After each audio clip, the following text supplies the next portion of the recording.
Usamos televisores LG OLED de comandato.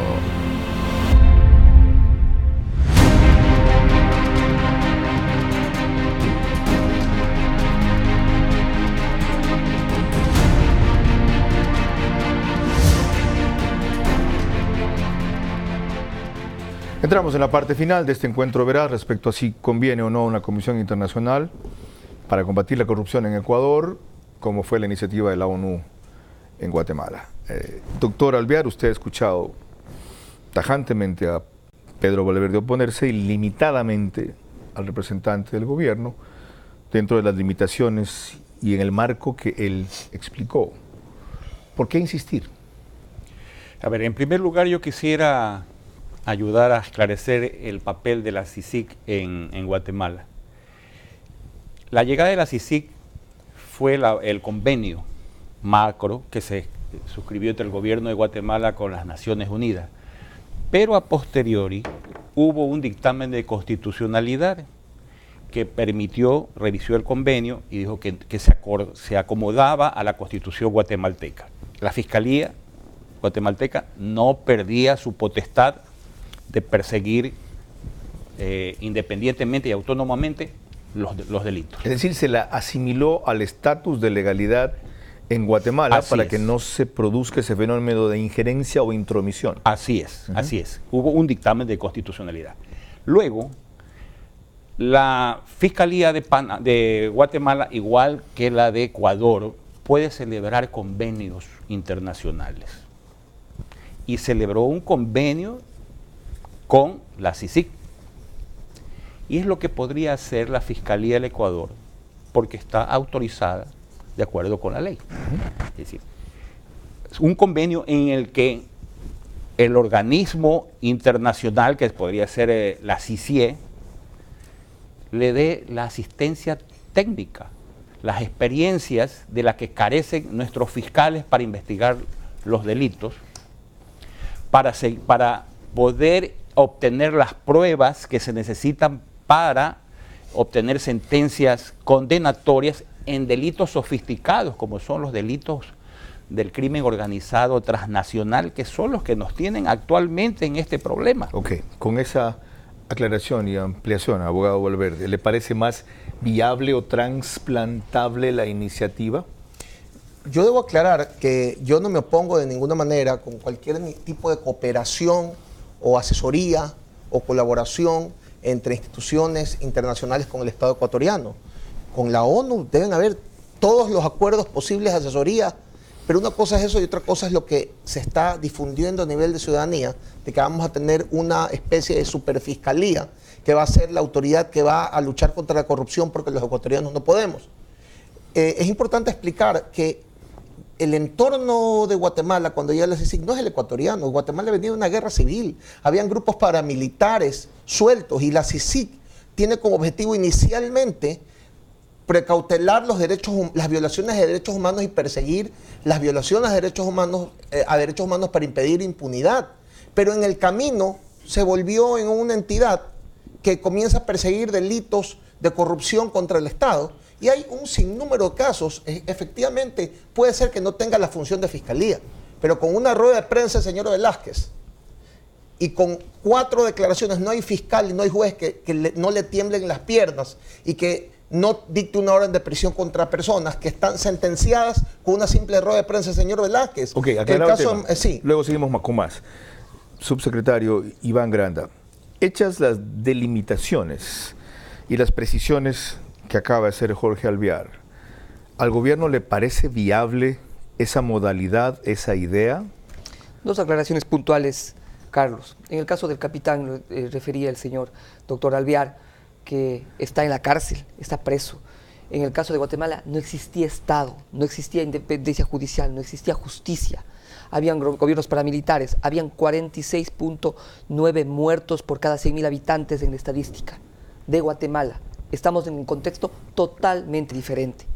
La comisión, inclusive, se ha hecho referencia a lo que decía Iván Velázquez. Yo tengo una cita textual de Iván Velázquez, que decía: la actividad de la comisión no incide realmente en la reducción de la impunidad y no lo hace porque nosotros solo trabajamos en la persecución de estructuras criminales.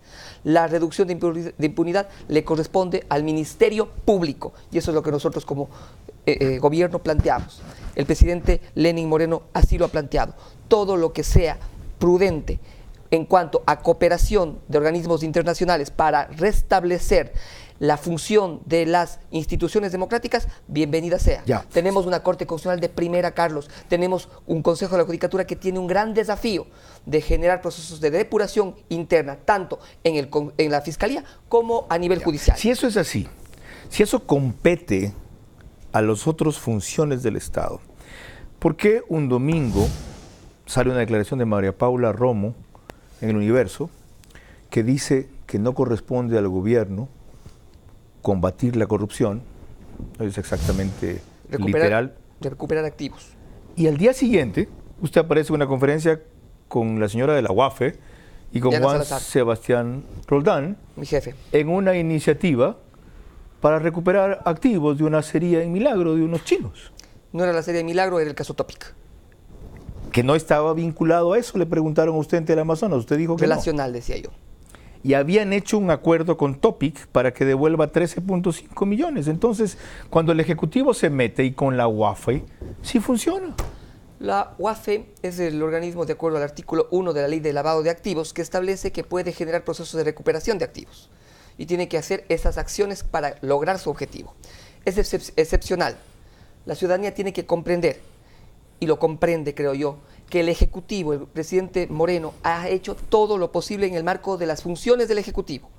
Corresponde a fiscales y jueces darle sentencias, no al gobierno, a la sociedad en su conjunto, para permitir la recuperación de activos. Ya, doctor Lo Alvear. del señor Topic fue excepcional, porque el señor tocó las puertas del gobierno y entregó un documento, no un acuerdo, que nosotros el día siguiente, La carta.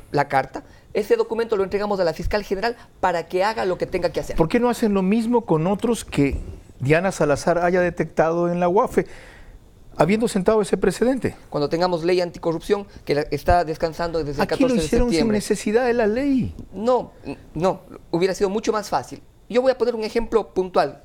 A usted, Carlos, le gustan esos ejemplos. Juan Piguave tenía $80,000 en el año 2008.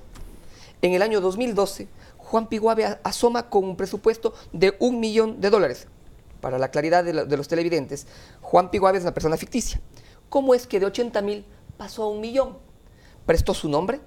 Es eso lo que nos permite esta ley: combatir los testaferrismos, premiar la cooperación eficaz y generar condiciones de lucha en contra de la corrupción de esos altos peces que todavía Doctor están Alvear, volando. ha citado algunos casos del subsecretario Granda en que con la institucionalidad existente se están consiguiendo cosas. Una de las cosas que yo anticipé en mi intervención anterior es que la impunidad ha sido creada con legislación que está vigente. Para poner un ejemplo, ya que estamos yendo a los ejemplos, la cooperación eficaz, que en Guatemala se llama colaboración eficaz, en Brasil también, está diseñada en forma imperfecta en el COIP. Porque en los casos de peculado o de apropiación indebida de dineros, no está condicionada a que se devuelva el dinero sustraído en nuestra legislación. En Guatemala, en Brasil, en Argentina, sí. Y uno de los objetivos de la colaboración eficaz es también lograr la recuperación del dinero de los copartícipes en el ilícito. Ergo, hay que hacer una reforma legal. Entonces, Hay usted que coincide hacer, ahí con el hay que hacer subsecretario. una reforma legal, efectivamente. Vamos por allí, entonces. Pero, es que es todo un contexto legal. Todo el COIP está despenalizado en materia de delitos contra la administración pública, hablándolo así directamente. Y mis colegas me pueden desmentir si no están de acuerdo. Ya, resulta entonces que impulsar una reforma legal emergente, urgente en este caso, podría, si no suplir lo que logró la Comisión en Guatemala, por lo menos no registrar los desfases o retrasos que usted decía que son inevitables en este proceso de transición, abogado Valverde. Sí, claro, hay muchas reformas legales que son necesarias para terminar de desmontar el correísmo. Eso estoy totalmente de acuerdo. Y yo creo que en ese sentido la gran tarea está en los colegisladores, ¿no? El Congreso Nacional y en la Presidencia está de la en la República. Presidenta de la Asamblea y el Presidente de la República. Ambos dicen coincidir en el mismo fin, que han propuesto leyes distintas, porque no se reúnen los dos, que son morenistas de paso, y llegan a un acuerdo. De acuerdo, estoy totalmente de acuerdo contigo. Ok, para concluir, una idea final de cada uno. Subsecretario Granda. Nosotros tenemos un convenio ya, la cooperación de Naciones Unidas y de la Organización de Naciones Unidas de contra del Delito está aquí. Se ha firmado un documento con el gobierno ecuatoriano, con el Estado, con el canciller de la República. En su objetivo primordial es prevenir y combatir los actos de corrupción. Los modelos, sin duda, distintos, diferentes, señor Vera.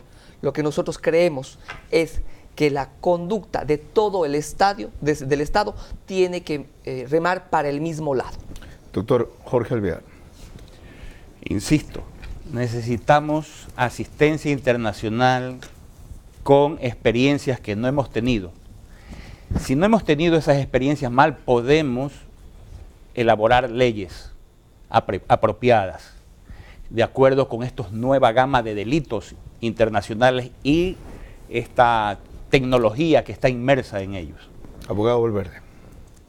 Fortalecer la institucionalidad con todas las asistencias, pero sin injerencia extranjera. Investiguen las víctimas de violación de derechos humanos a cargo de la CICIG. No es lo que necesitamos. Y algo adicional, que el antipático y poco popular, como lo comentó Carlos hace un momento, veamos y revisemos los sueldos de las autoridades más importantes del país. Veamos cuánto gana un fiscal general del Estado y a lo que se enfrenta a cambio de ese ingreso, y comparémoslo con los otros países. Gracias a mis invitados a este panel sobre si cabe o no una comisión internacional avalada por la ONU para combatir la enorme ola de corrupción que dejaron en el Ecuador 10 años de correísmo disfrazado de socialismo revolucionario. Ya conocen ustedes la opinión de ellos. La mía es que ese reto supera la capacidad técnica, humana y operativa de los jueces y fiscales encargados de procesarla. Pero no solo en cantidad de trabajo, sino en independencia, autonomía y honradez para ejecutarla. Las excepciones aquí citadas, a mi juicio, solo confirman la regla y algo adicional. Quieren dar la impresión de que hacen mucho y harán más solo para aplacar nuestra impaciencia e indignación. Una fiscalía y unas cortes que no han sido renovadas ni evaluadas con la celeridad y profundidad que debió hacerlo el Consejo de la Judicatura Transitorio, solo consagrarán la impunidad de los peores casos y de los mayores capos. Caen unos pocos por delitos menores y con condenas cortas que les permitirán salir pronto para disfrutar lo robado o reírsenos en la cara, si es que adicionalmente no se declaran perseguidos políticos o deciden enjuiciar al Estado.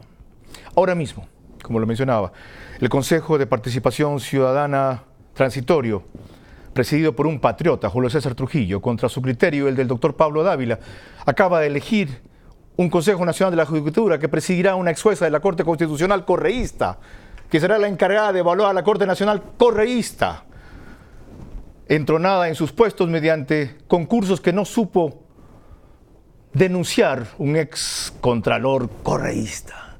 Y así nos dicen que hay que confiar y fortalecer esta institucionalidad, la dejada con reglas y funcionarios a la medida, para que resulten impunes los peores corruptos y la peor corrupción, quienes querrán retornar después en busca del vuelto y la limosna. No, yo opino que no. Pero tampoco estoy por el caos de una supercomisión que venga aquí a dictar cátedra de ética como si este país fuera un país de corruptos, cuando lo que hemos sido es nada más un país gobernado por los corruptos más insaciables de la historia.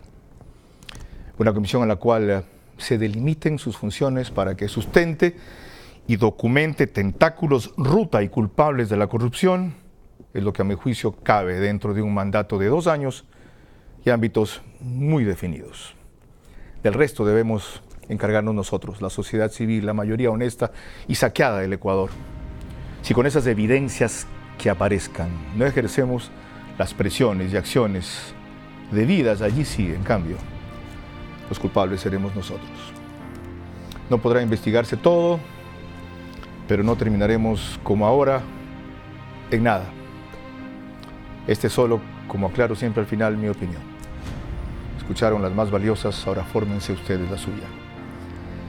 Hasta el próximo programa, Dios mediante, si ustedes no callan y vencen el miedo.